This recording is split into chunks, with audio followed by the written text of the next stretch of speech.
नमस्कार मित्रांनो, झटपट मराठी सिरियल्स या चॅनलमध्ये तुमचे अगदी मनपूर्वक स्वागत करते। या मालिकेच्या आजच्या भागामध्ये असं बघायला मिळतं की ही भैरवी जी आहे ती साखरे डॉक्टरांना घेऊन या तिलोत्तमाच्या घरात आलेली असते।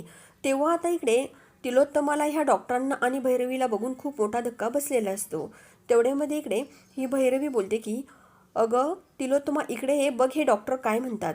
त्यावर इकडे तिलोत्तमा जी आहे ती आता भैरवीकडे बघते, परंतु अमृता जी असते ना ती ह्या भैरवीला बोलते की अहो भैरवी, एवढं सर्व झालं तरी तुमची इथे येण्याची डेअरिंगच कशी होते हो, असंही आपली अमृता बोलते। त्यानंतर इकडे ही भैरवी जी आहे ती बोलते की डेअरिंग जी आहे ना ती माझ्यामध्ये जन्मजात आहे, कारण येईल त्या परिस्थितीला तोंड द्यायचं एवढंच मला माहीत आहे, असं भैरवी बोलत असते। माझ्या हातून इतक्या चुका झालेल्या आहेत, अक्षरशः त्या चुकासुद्धा सुधारणं अवघड आहे। त्याची शिक्षा जी आहे ती मला मिळालेलीच आहे आणि माझ्या तारालासुद्धा ही शिक्षा मिळाली, म्हणूनच आज मी सर्वांची माफी मागायला इथे आले आहे, असं भैरवी ही सर्वांसमोर अमृताला बोलते। सावली, तुझी तर मी खूप मोठी अपराधी आहे। तुझ्या बाबतीमध्ये मी इतक्या काही चुका केलेल्या आहेत, त्यामुळे मला तुझी अगोदर माफी मागायची। तुझ्या माईला माफ करशील ना ग सावली, असं जेव्हा भैरवी ही सावलीला बोलते तेवढ्यामध्ये अमृता जी आहे ती बोलते की मी तुमच्यासाठी पाणी घेऊन येते, आणि ती पाणी आणायला जाते। त्यानंतर इकडे ही भैरवी जी आहे ती ह्या आपल्या डॉक्टरांना खाली बसण्यासाठी सांगते। समोर तिलोत्तमा बसलेली असते। त्यावर इकडे सावली जी आहे ती भैरवीला बोलते की माई, तुम्ही इथे कशासाठी पुन्हा पुन्हा येता, काय काम आहे तुमचं। मी जर आत्ता बाबांना आणि सारंग सरांना सांगितलं ना की तुम्ही इथे आल्यात तर तुम्हाला ते हाकलून देतील, असं सावली जेव्हा ह्या भैरवीला बोलते त्यावर भैरवी बोलते की तू एक काम कर, सारंगला बोलव, तुझ्या बाबांनाही बोलव, घरामध्ये जेवढी माणसं असतील ना तू त्यांना सर्वांना इथे बोलव, आणि जेव्हाही ते सर्वजण येतील ना तेव्हा मी सर्वांची हात जोडून माफी मागेल, सर्वांचं मन मी दुखावलंय ना, असं पण इकडे ही भैरवीची आहे ती सावलीला बोलते। इकडे भैरवीची आहे ती बोलते की शेवटी माफी मागितल्याने काही होत नसतं, फक्त आपले झालेल्या ज्या चुका असतात त्यामुळे माफी मागावी लागते, त्यात कुठला कमीपणा, असं पण इकडे ही भैरवीची आहे ती आपल्या ह्या सावलीला सांगते। पुण्यामध्ये जी पापं केलेली असतात ना ती ह्याच जन्मी फेडावी लागतात, असं ही भैरवी तिलोत्तमाला बोलते। त्यावर तिलोत्तमा बोलते की हो भैरवी, तू जे काही बोलते ते बरोबर बोलते।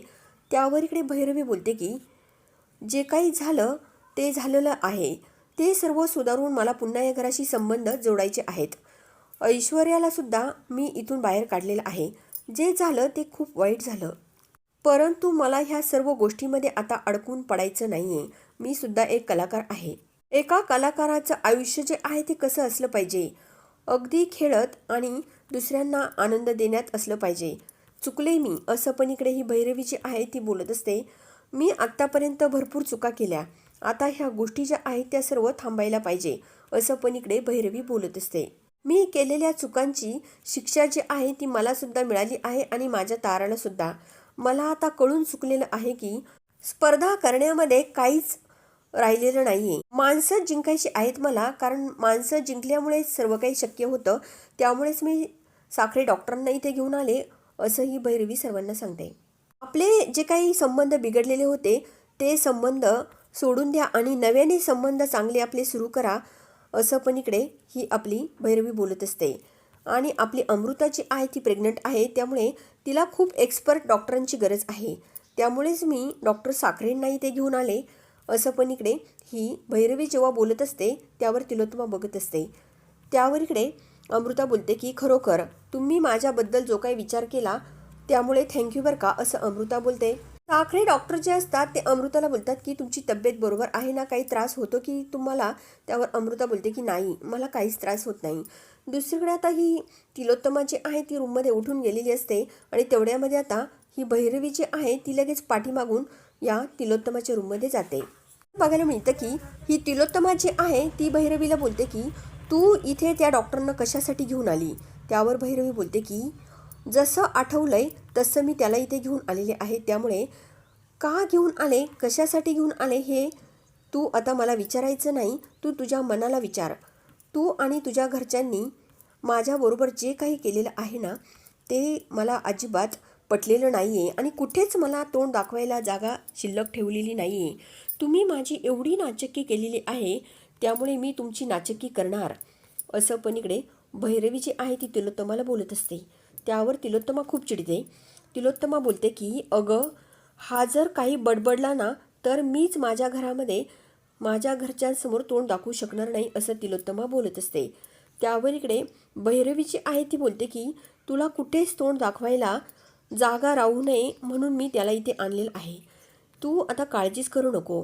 तो जो आलेला आहे ना तो माझ्या शब्दाबाहेर जाणारा माणूस नाही, आणि तू जर मी सांगते तसं नाही वागली ना त्याचा लगाम जो आहे तो सैल करावा लागणार आहे, असं भैरवी बोलत असते. त्यावर इकडे तिलोत्तमा जी आहे ती बोलते की तुला काय हवंय? तुला पैसा हवाय का? आणि कशासाठी करतेस तू हे एवढं? असं जेव्हा तिलोत्तमा चिडून बोलत असते त्यावर भैरवी बोलते की सांगते, सर्व सांगते. दुसरीकडे आता भैरवी जी आहे ती साखरे डॉक्टरांना नमस्कार करते आणि स्वतःची ओळख सांगत असते. मी आहे सावली मेंदळे. माझ्या मनामध्ये एक शंका आहे, विचारू का? असंही सावली साखरे डॉक्टरांना विचारते. त्यावर डॉक्टर बोलतात की तुमची तब्येत बरोबर नाही का? त्यावर सावली बोलते की मला तुमच्या आणि तिलोत्तमा मॅडमच्या ओळखीबद्दल विचारायचं आहे, असं सावली बोलते. तुम्ही तिलोत्तमा मॅडमला कधीपासून ओळखता? त्यावर इकडे साखरे डॉक्टर बोलतात की मला तसं आठवत नाही, परंतु आमची ओळख जी आहे ती खूप जुनी आहे, असं डॉक्टर सांगतात. त्यावर सावली बोलते की तुमची आधीमध्ये ते भेट होतेस का? तेव्हा डॉक्टर बोलतात की नाही, शेवटी त्या रूपम कॉस्मेटिकच्या मालकीन आहेत, असं हे डॉक्टर बोलतात. तर इकडे डॉक्टर बोलतात की मी मध्ये शहराबाहेर गेलो होतो, त्यामुळे माझा आणि तिलोत्तमाचा कॉन्टॅक्ट तुटला होता मध्ये, असं पण इकडे डॉक्टर बोलतात. त्यावर इकडे सावली बोलते की कुठे गेला होता तुम्ही? कुठल्या शहरामध्ये गेला होतात? त्यानंतर डॉक्टर बोलतात की मला तिलोत्तमा मॅडमनीच कॉल केला होता की आमची सुनबाई प्रेग्नंट आहे, त्यामुळे मी आलो इथे, असं पण डॉक्टर ह्या सावलीला बोलतात. तेवढ्यामध्ये सारंग तिथे येतो. तर इकडे सारंग तिथे येतो तर ही अमृता जी आहे ती या आपल्या सारंगची ओळख डॉक्टरांशी करून देते. इकडे डॉक्टर बोलतात की काही नाही, शेवटी माझी आणि तिलोत्तमा मॅडमची ओळख आहे त्यामुळे आलोय, असं डॉक्टर बोलतात. इकडे सारंग बोलतो की डॉक्टर आलोच मी. आता इकडे डॉक्टर हो असं बोलतात. इकडे सावली आणि सारंग जे दोघे असतात ते रूममध्ये निघून जातात. इकडे तिलोत्तमा जी आहे ती भैरवीला बोलते की मी तुझ्यासाठी काही करायला तयार आहे. मी तुझ्यासमोर हात जोडते, परंतु प्लीज तू असं काही करू नको. मी तुझ्या पाया पडते, परंतु असं काही करू नको, असं तिलोत्तमा भैरवीला बोलत असते. त्यावर भैरवी बोलते की अगं तिलोत्तमा मेंदळे, तू तर एवढी ताट मानेने जगणारी तिलोत्तमा, मानाने जगणारी आणि माझामध्ये जगणारी तू बाई, आज तू भिकाऱ्यासारखी माझ्यासमोर जी काही भीक मागतेस ना, तर असं मला बघायला आवडणार नाहीये. खूप त्रास होतो ग मला ह्या गोष्टीचा. मला तुझी दया येते तिलोत्तमा, परंतु काय करणार मी? तू आणि तुझ्या कुटुंबाने माझं आयुष्य जे आहे ते उद्ध्वस्त केलेलं आहे. माझ्या लेकीला सुद्धा घराबाहेर काढलं तिलोत्तमा तू. मग मला सांग, एक बिचारी आई काय करू शकते? शेवटी तर काहीतरी करावंच लागणार ना, असं भैरवी बोलते. त्यावर तिलोत्तमा बोलते की माझी काहीच चूक नाही आहे. तुम्ही दोघींनी पाप केलेले आहे, त्याची शिक्षा तुम्हाला मिळते, असं तिलोत्तमा बोलते. त्यावर इकडे भैरवी बोलते की मान्य आहे, मला माझी चूक झाली. त्यावेळेस तू चुकली होती तिलोत्तमा, ते विसरलीस का तू? त्यामुळे तुला आता शिक्षा मिळायलाच पाहिजे, असं भैरवी बोलते. त्यावर बिचारी तिलोत्तमा खूप टेन्शनमध्ये येते. तिलोत्तमा बोलते की कळलंय मला, चाललंय हे मला चांगलंच माहीत आहे, असं तिलोत्तमा बोलत असते. तू काही मला ब्लॅकमेल करतेस का? त्यावर भैरवी हो असं बोलते आणि बोलते की करते मी ब्लॅकमेल. काय करायचं तुला? तुला ब्लॅकमेल मी करणार, असंही भैरवी तिलोत्तमाला बोलते. तिलोत्तमा बोलते की प्लीज भैरवी असं काही करू नको. तर इकडे आता सारंग आणि सावली जे असतात ते इकडे साईडला बोलण्यासाठी आलेले असतात. तेव्हा सावली जी आहे ती सारंगला बोलते की सारंग सर, मला काहीतरी गडबड वाटते, कारण असं काहीतरी घडतंय जे आपल्याला दिसत नाही आहे, असं सावली बोलते. त्यानंतर सारंग बोलतो की काय घडलं ते सांग. त्यावर इकडे सावली बोलते की डॉक्टर एकटे नाही आलेत, माई त्यांना घेऊन आलेल्या आहेत. त्यावर सारंग बोलतो की त्यात घाबरण्यासारखं काय एवढं मग? तेव्हा सावली बोलते की अहो, जेव्हा डॉक्टर घरामध्ये आले होते ना त्यावेळेस तिलोत्तमा मॅडम खूप घाबरल्या होत्या, त्यांना खूप मोठा धक्का बसला होता, असं सावली बोलते. त्यावर इकडे सारंग बोलतो की नाही सावली, तुझा काहीतरी गैरसमज झाला असेल. त्यावर इकडे सावली बोलते की नाही सर, प्लीज तुम्ही माझं ऐका, काहीतरी वेगळाच प्रॉब्लेम आहे, असं सावली या सारंगला सांगते. तर बबलू बोलतो की नाही नाही, काहीतरी प्रॉब्लेम नक्कीच आहे बरं का, असं पण बबलू बोलत असतो. सावली बोलते की तिलोत्तमा मॅडम आणि भैरवी त्या दोघी तिकडे रूममध्ये बोलायला गेल्या आणि नक्कीच काहीतरी लपवतात ते आपल्यापासून, असं पण सावली बोलत असते. त्यावर सारंग बोलतो की जर त्या काही लपवत असेल तर आपल्याला नक्कीच कळेल. सावली बोलते की या गोष्टीचा शोध लावल्याशिवाय मी शांत बसणार नाहीये. मला डॉक्टरांच्या हालचालीवरती लक्षच ठेवायला हवं, असं पण सावली सारंगला बोलते आणि तेथून निघून जाते.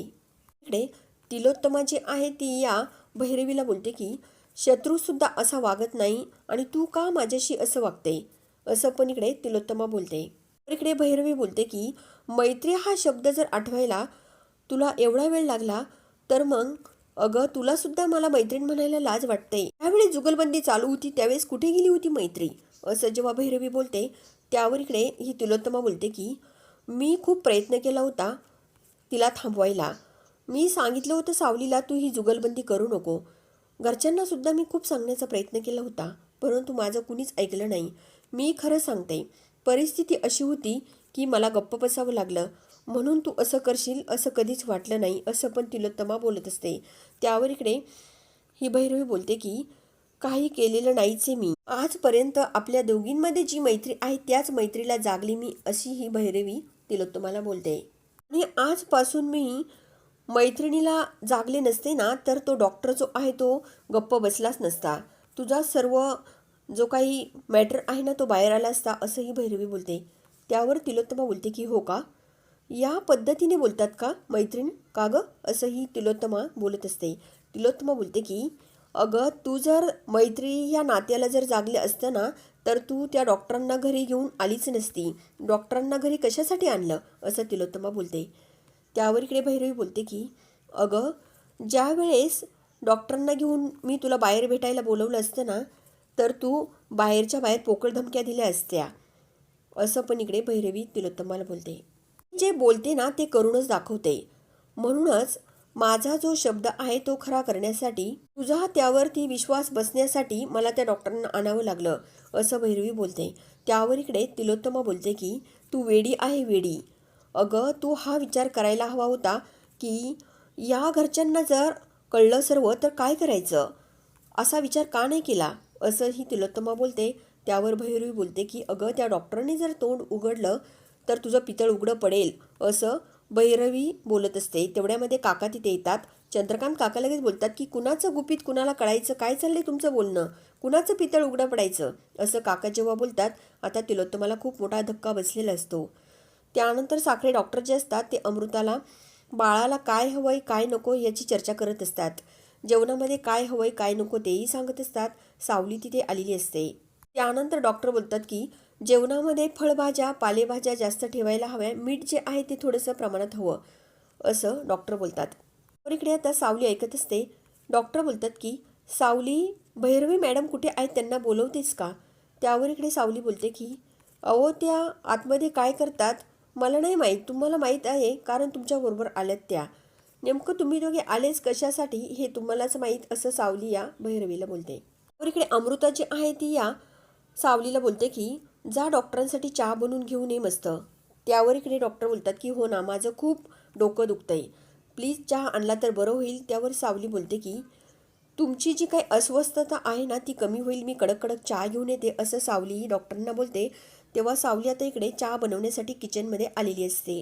दुसरीकडे आता भैरवी जी आहे ती चंद्रकांत काकांना बोलते की बघा ना मी तुमच्या घरी आले, तिलोत्तमाची माफी मागितली, तिने मला माफसुद्धा केलं सर्वांसमोर. आता मी तिच्या पाठीमागे तिच्याशी बोलायला आले तर मला डायरेक्टली बोलते की तुला माफ करणार नाही. असं कसं चालेल तिलोत्तमा, असे कुठे असते का. तेव्हा मी तिला बोलले की मी सर्वांना सांगेल मग, असं पण इकडे तिलोत्तमा ही काकांना सांगत असते. त्यावर चंद्रकांत काका बोलतात की तुम्ही सावलीची माफी मागा, तुम्ही सावलीच्या अपराधी आहात, असं पण इकडे चंद्रकांत काका बोलतात. त्यावर इकडे भैरवी बोलते की तुम्हाला असं वाटतं का मी सावलीची माफी मागितली नाही म्हणून. अहो घरात आल्या आल्या मी सावलीसमोर हात जोडले आणि माफी मागितली, असंही भैरवी आता काकांना सांगते. इकडे तिलोत्तमा बोलते की माफी जी आहे ती मागितली सावलीची माझ्यासमोरच मागितली, असंही तिलोत्तमा बोलते.